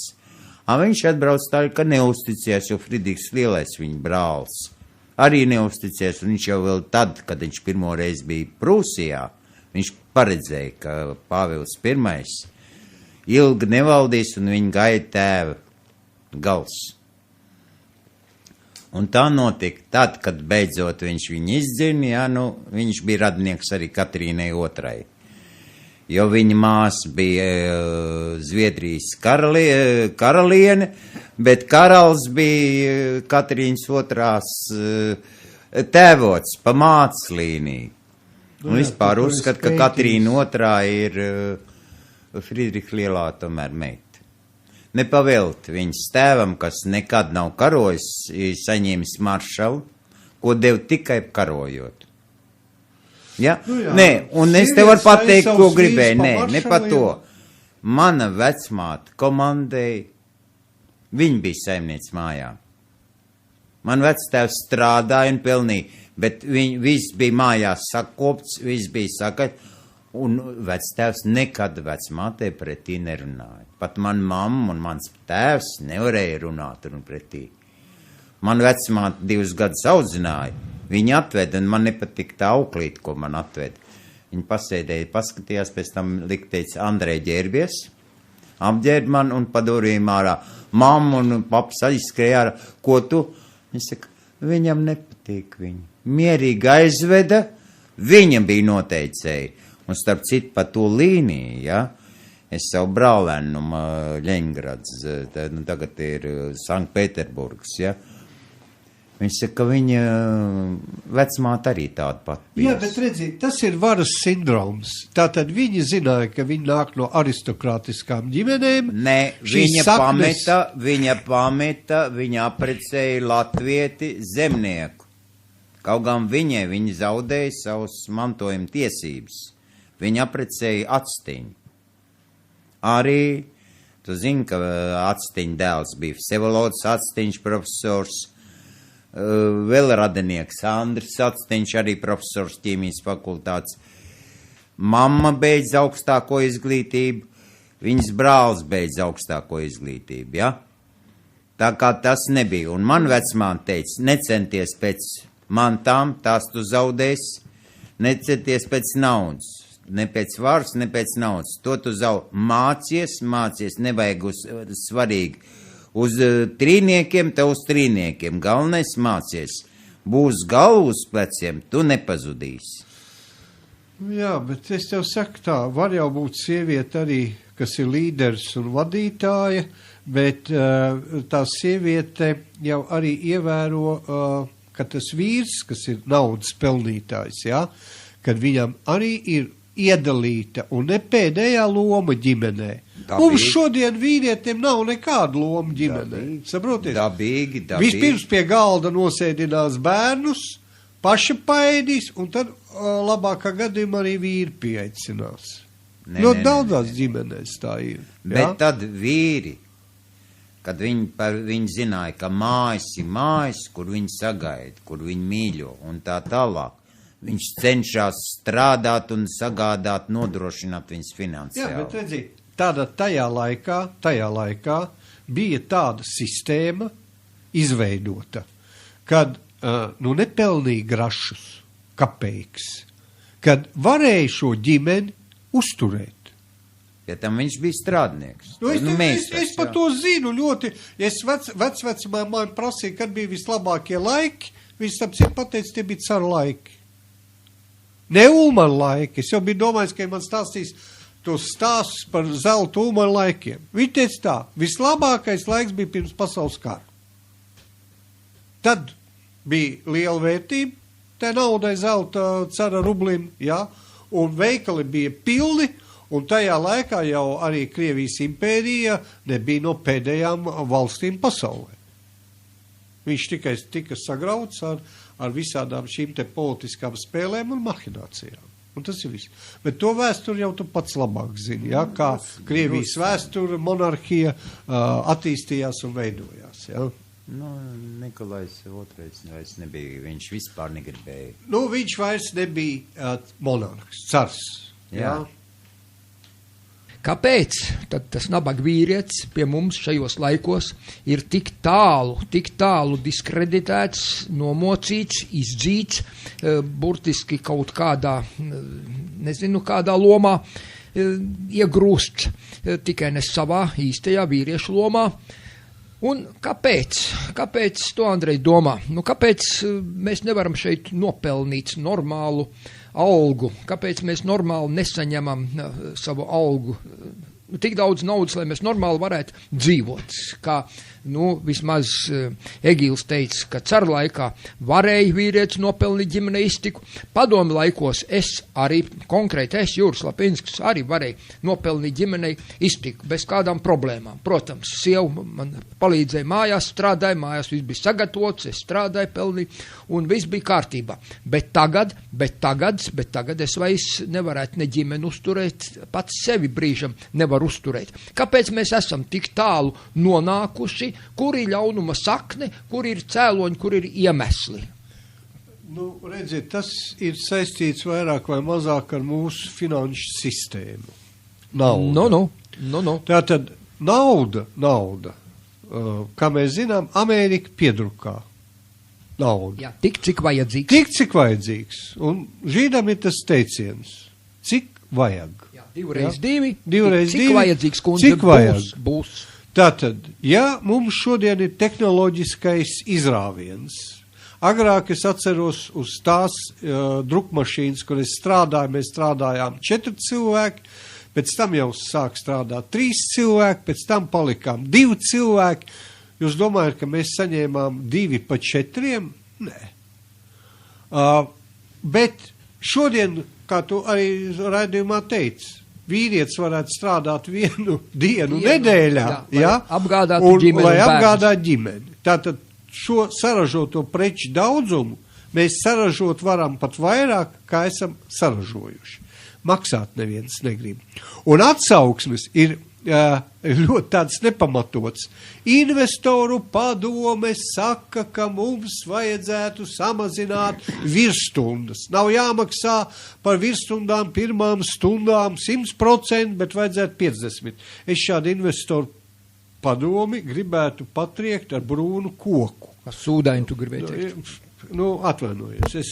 Tu saki tā, es saku brūnu koku. Bet tas teiciens tāds ir. Labi, pareizi jau tu pateici, bet ko tas nozīmē? Šī investoru padome, ārzemnieki, kas grib ielikt šeit naudiņu, viņi jau tā nopelna.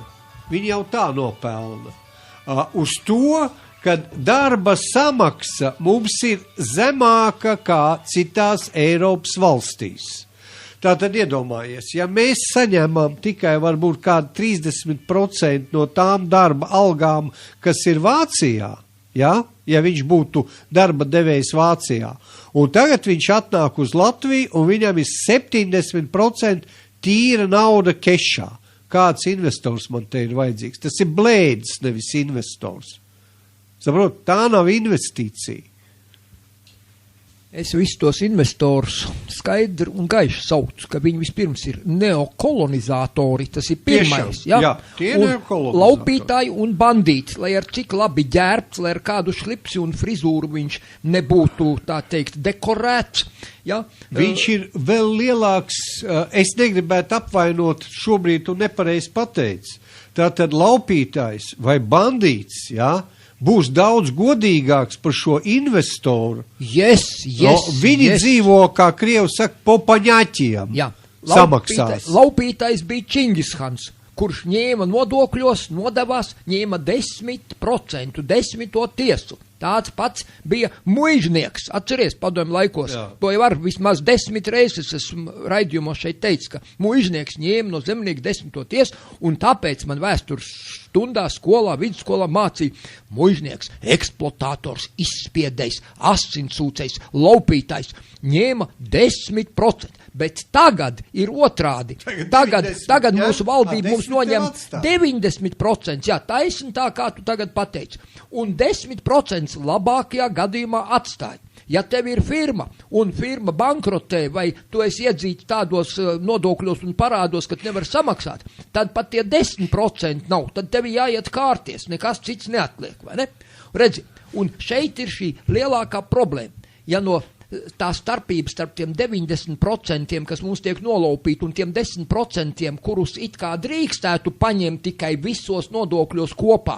Ja tā būtu, tas ir starpība 88 reizes, tad iznāk, ka pat nevienu dienu nedēļā, pusdienu nedēļā vīrietim vajadzētu strādāt, lai nopelnītu ģimeni, iztikai nebūtu šī laupīšana. Šie liberālie politiķi, kas ir šobrīd šeit, neoliberāli, es viņus nesauc par liberālajiem.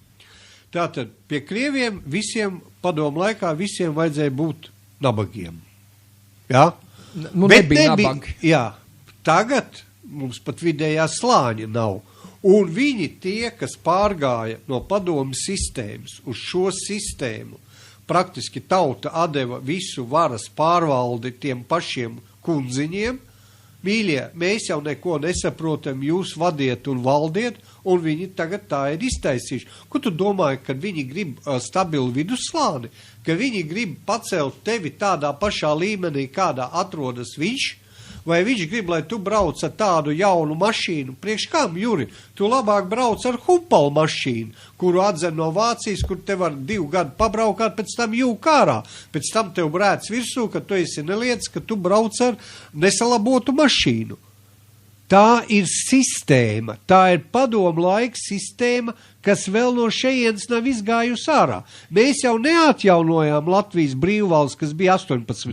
gadā. Mēs turpinājām to pašu LPSR republiku, tikai mēs pielikām tagad, ka mēs esam atjaunojuši Latvijas valsti. Kādu Latvijas valsti mēs atjaunojām? Jā, mēs esam tā pati LPSR tiesību pārmantotāji, tikai mēs esam ieviesuši saimniecībā šo kapitalistisko, mežonīgo kapitālismu esam ieviesuši. Ja, citu terminoloģiju. Jā, kur, nu, ne tikai terminoloģija, kur valda nauda, kur valda šis zelta teļš, zelta bullis. Tas nosaka visu, ja. Un mums tas nav lemts, jo mēs esam, kā tu pats zini, no tiem dievu izredzētiem pēdiņās saukti par divkājiem lopiem. Viņiem pietiksies ar vēderu tiesu, vairāk viņiem nemaz nevar dot. Viņš pat arī neskaita savu naudu, jo viņš nezina, cik viņam ir nabaks naudas. Ir tas, kas var saskaitīt savu naudu. Tiesa. Jā, lūdzu, Andri. Visu naudu iegūst no papildus peļņas, to, ko cilvēks iepelna. Bet tad saprot, viņi ir ieinteresēti samazināt algas. Bet tagad iedomājies, viņi beidzot nonākuši līdz tam laikam, kad viss strādā automāti, strādnieki nav vajadzīgi, viņi saražojuši viss, kas pirks. Tu jau varētu... Nē, bet tas ir fināls. Uz kur mēs ejam, ka nebūs kas pērk to, ko izsaražoja. Tu saproties, var arī nepārdot, var vienkārši izdalīt. Šeit ņemi. Pieņemsim Japāņi, te, kad nonāca ekonomiskajās grūtībās, jā, mums teica tā, vai mums ir jāsavalk jostas, mums ir jāpārdzīvo šitais te grūtais krīzes periods, un tad jau mēs dzīvosim labāk. Japāņi ko izdarīja? Viņi aizņēmās naudu, tātad nevis sadrukāja, bet aizņēmās šo naudu un izdalīja iedzīvotājiem, lai sāktu kustēties ražošana, lai attīstītos, sāktu kustēties tirgus. Ja šodien cilvēkam nav nauda, ko pirkt, tad viņam ir jāiedod tā nauda. Jo nevar sākties ražošanas process, ja nav apgrozāmo resursu. Otra lieta, vai ne, ir tā, ka pieņemsim nauda, nu, kā mēs sakām tā, būs daudz naudas, būs inflācija. Mīļie, kamēr ir bezdarbs, inflācija nevar būt. Un tad, kad man šodien es klausījos raidījumu, kur bankas, kaut kāds dišs speciālists, stāsta, ka vajag nodokļus pārdalīt, tātad 20% samazināsim tur, bet tur mēs uztaisīsim 25, 5 pieliksim klāt.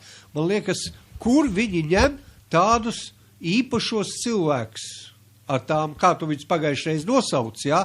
Jo vispirms ir jārunā, kad ir jāsāk kaut ko šajā valstī ražot. Jo tad, kad tu ražosi, tad parādās prece. Un tad šī saražotā prece palielinās tur ražotne, arī nodokļu masa pieaug un parādās tavā budžetā nauda. Bet ja tu neradi darba vietas, tad kādu budžetu tu valstī vari veidot? Bet tu iegaumē, ka naudu galvenokārt saņems tie, kam piederēs tās visas ražotnes, ja? Un to, ko viņš atstāstīja darbiem. Cilvēki, un mēs sakam tā, nauda kritīs no debesīm. Mēs gribam tā kā Vācijā. Mīlīt, Vācijā izcīnīja algas. Es runāju ar vācu strādniekiem 90. gadu vidū, ja? Un viņi teica tā, Ja jūs gribat dzīvot tā, kā mēs dzīvojam Vācijā, tad jums ir jāpielieto tās pašas metodas, ko mēs pielietojām ar darba devējiem. Mēs bijām uz, kā teikt, kaujas takas. Tik ilgi, kamēr viņi piekāpās. Jā, viņiem visu laiku sāk celties tās algas uz augšu. Un tad tie darba devēji sāk mukt. Viena daļa atmuka it kā uz austrumu un centrālām Eiropas valstīm. Nu, tur viņi varēja maksāt jau kaut kur 70, 60, varbūt pat 50% no tā, ko viņi maksāja Vācijā.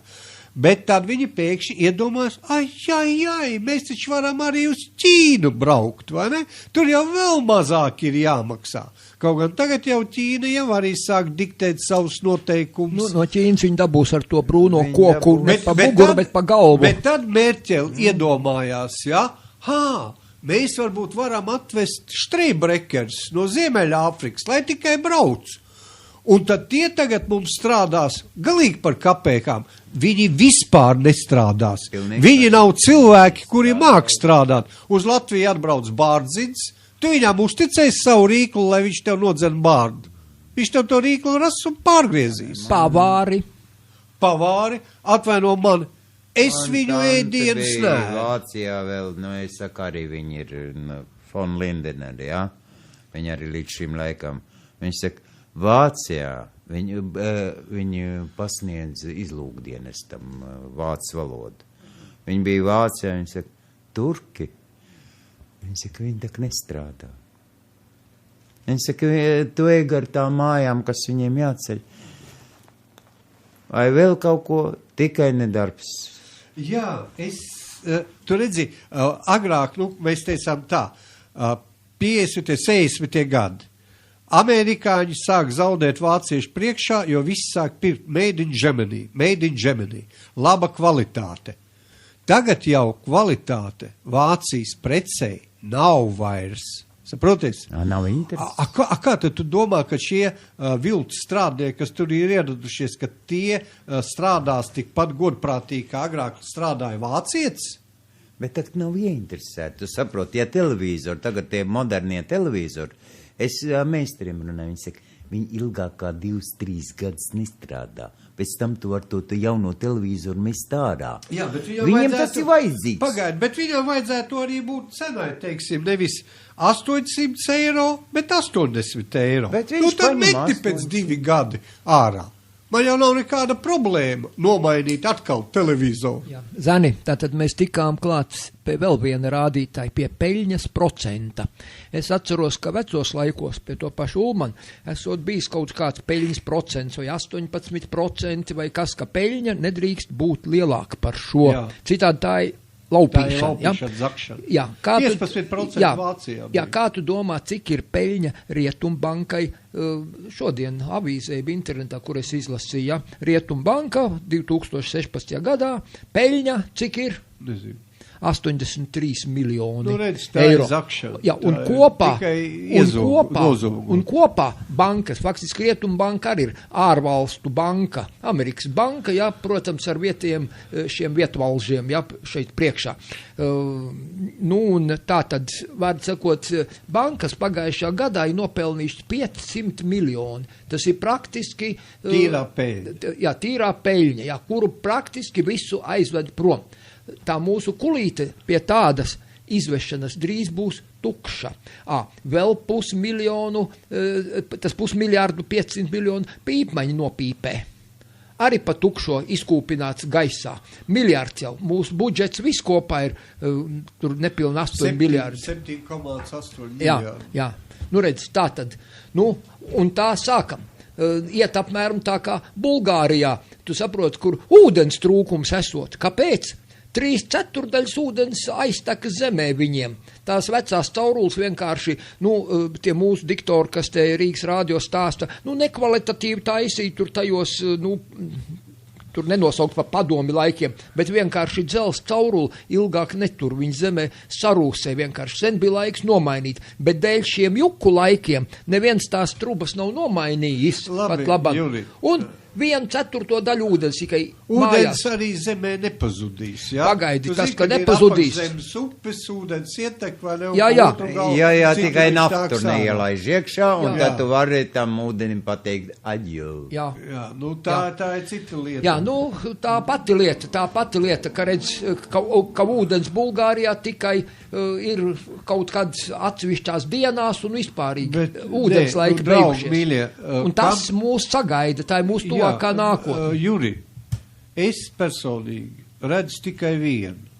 Ja šajā valstī atradīsies gudrs varas vīrs, varnesis, kurš pateiks tā, ka, nu, draugi mīļie, pietiek, bikses jāšuj pašiem, kurpes, zābakus jāšuj pašiem, ēdiens jāsagādā ir pašiem, un tikai to, ko mēs paši nevaram ražot, banānus, apelsīnus, un to Latvijā drīkst ieviest. Neatradīsies, to nepieļaus. Tāpēc Ja šeit nepieļaus, tad ko tad mēs runājam par neatkarīgu klausies, Latvijas valsts? Nav, Nav viņas. Pagaidi, Nav viņas un nav nebūs. viņas, jā. Un nav viņas un Nav nebūs. viņas, jā, un nebūs. Diemžēl, jo, kā es teicu, 150 Abraham tanki ādažos stāv, ceļš no jūras blakus Ventspilī noasfaltēts, lai desants šeit varētu būt 2 stundu laikā Rīgā, un, ja tu tiksi pa prezidentu un sāks rīkot, paskatīsimies, ko Trumps izdarīs. Priekš tam ir impeachment procedūra, kā tu zini, pie tam, un šī demokrātija izslēdz šādu iespēju, ka te varētu tikt kāds cilvēks ar, tā teikt, dzels ķērienu, ar dzels kampienu, kurš varētu visas lietas sakārtot.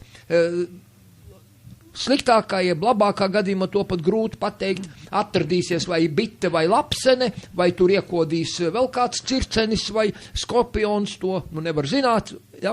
Un balle beigsies. Redzi, tātad mēs varam konstatēt vienu, ka izzūdot, nu redz, šeit, kad ienāca krustneši, kā viņas parasti lamāja, sveša reliģija ienāca, šeit apspieda, tātad viņa savā laikā attīstīja, palīdzēja, mums ir sava valoda latviešu rakstība un tā tālāk. Un tagad, kad ir šīs kristietības Eiropas pilnīgs noriets, tad mēs arī konstatējam, ka mēs diezin vai kā valsts nākotnē pastāvēsim. Nosvinēsim 100 gadu, pamatīgi ierausim Daugava malā vai ne, kā saka tautā. Un ar to arī beigsies. Man patīk Māra Zālīts, tas dzejolīts, atceries, ka tukšu salmus kuļam un atkal kuļamies, un pēc tam, jo niknāk apkūlības dzeram. Bet tas neved nekur. Es gribu, lai būtu mums kaut kāds ceļš, ko mums ir jādara, kā mums jārīkojas. Tev būs ceļš. Tev jau tagad ir ceļš iezīmēts uz kapiem. Un kā tad skuju taka? Skuju taka. Protams. Nu, nezinu. Es domāju, ir tavs ceļš, pa kuru tu nonāksi uz mūžu mājām. Tikai kā to gan es tev nevaru pateikt, vai būsi augšā, vai būsi apakšā. Es tikai vienu reizi redzēju, kad latvieši bija kopā. Tas bija, kad mēs bijām uz barikādēm. Nu, tās barikādes... Jā, es vienkārši paskatījos, bet tas bija cik ilgi laika, ļoti pāris dienas. Redzi, tad bija kopīgs ienaidnieks, Jā. Uzburts kopīgs ienaidnieks. Ja būtu gribējuši, žēl, ka Johansons nomira bijuši pēdējais KGB priekšnieks, Latvijas čeks priekšnieks. Ja? Es te varu pateikt, ka šīs visas barikādes varēja noslaucīt 10 minūšu laikā. Es nepārspīlēju. Varēja noslaucīt. Ja mūs neatbalstītu daļēji čeka, ja, viss jau sen būtu tur noslaucīts. Un otrs, mums paveicās, ka Krievija iebruka Lietuvā. Ja viņiem starp citu taisījās ieiet Latvijā, bet tur kaut kas tur sanāca, kaut kāda problēma, un viņi nolēma, ka karaspēks ies lietuvieši. Tā kā lietuvieši mēs nekad nestāvētu. Nu, protams, lietuvieši arī vairāk upurs ir nesuši, vai ne? Zeni, un arī Gruzija nesa vairāk upurs kā latvieši. Tā kā mums Zeni, es neteikšu, ka tie ir upuri, tie vienkārši upurīši. Upuri ir miljoni un 100 miljoni ir upuri, ja, nopietni upuri. Un, ja šī padomju savienība netiktu sagrauta, ja jau vispirms tam ar Gorbačovu, Rēganu, Kolu un visiem pāriem nebūtu tur vienojušies un visu sarunājuši un viss nebūtu jau nopirkts un sakārtots, tad varētu būt patiešām upuri un asins plūdi. Bet, redziet, tikai tāpēc viss tik mierīgi notikās, uztaisīja lielu teātri, kā redziet, nenomainījās ne vara, ne personālīs, nekas, pārmeta tikai kažoku un viss tas cirks un teātris turpinās tāpatās tālāk. Redziet, tagad iznāk tā, ka gandrīz vai tā kā tāda karātu humors, ja? Jā. Mēs dzīvojam šajā trakā pasaulē, tātad tie, kas atrodas Tvaika ielā, tur varētu izveidot savu valdību, tur Jā. būtu cilvēki Filiāli. ar galvām, mēs visi esam nonākuši tādā trakā hausā, kad mums ir jābrēc pēc psihiatru palīdzības, nāciet glābt mūsu valsti. Vai jūs esat gatavi ieteikt, kādas zāles mums lietot?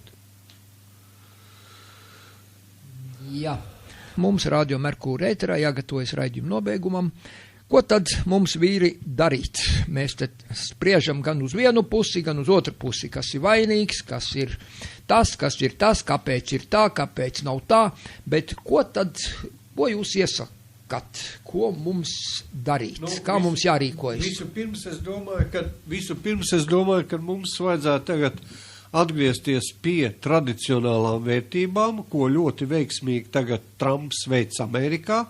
Viņš saprata, tātad viņa komanda saprata, ka tā turpināties it kā tālāk nevarētu, bet to viņš koncentrē tikai uz savu valsti. Viņam citas vairs it kā neinteresē.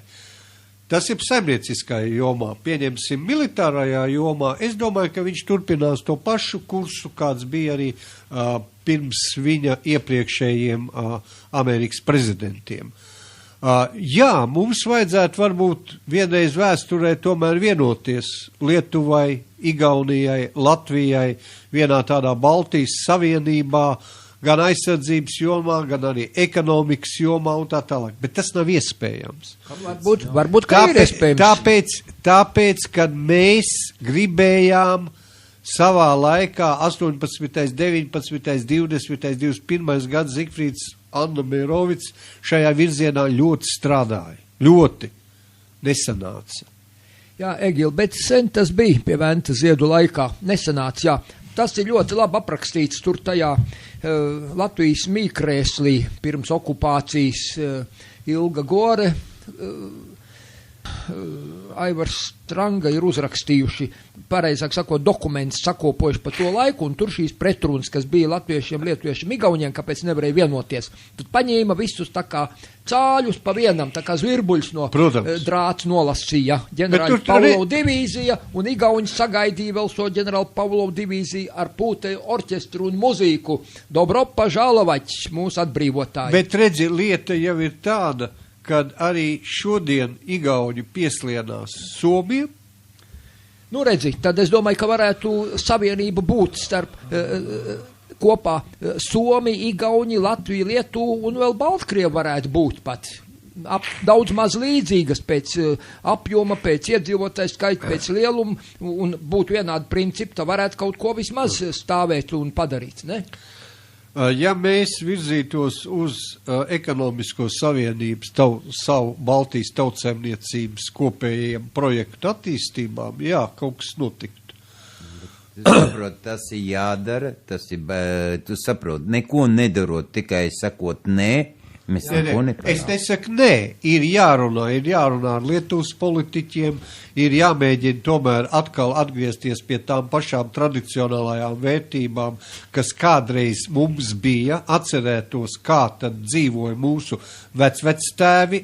Es nerunāju šeit par to lauku vidi, agrāro vidi vai tiem apstākļiem, kuros viņi dzīvoja. Es runāju šeit par tām tradicionālām vērtībām, par to morāli, kas viņiem bija. Nezakt. Pirmais ir nezakt. Jo 18.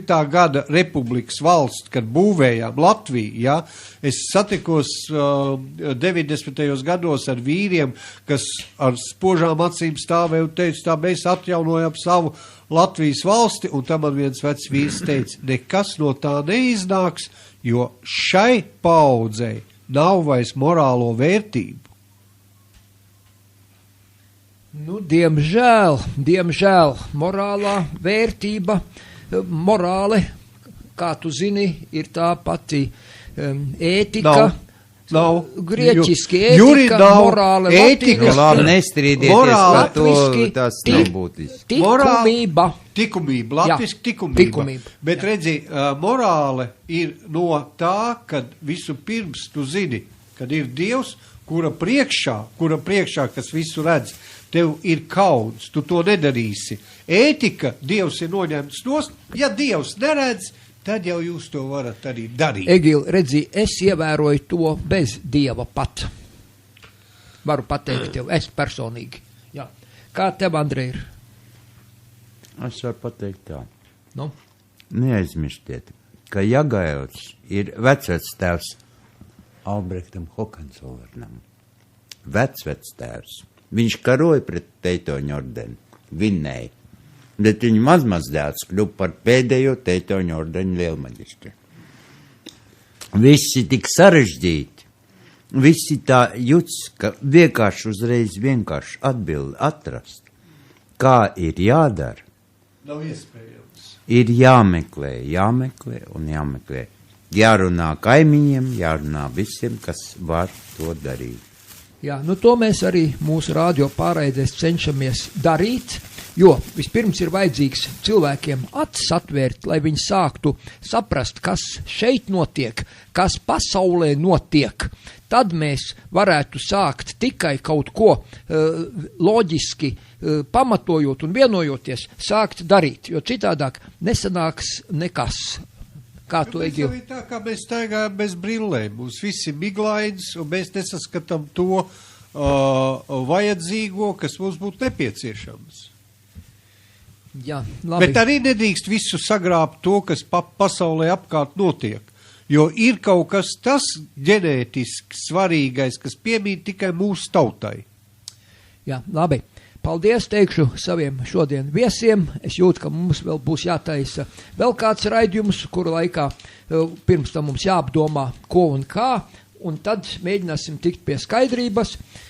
Teikšu paldies saviem viesiem, Andrejam Rokpelnim un Egilam Rutkovskim. Teikšu paldies mūsu mīļiem klausītājiem.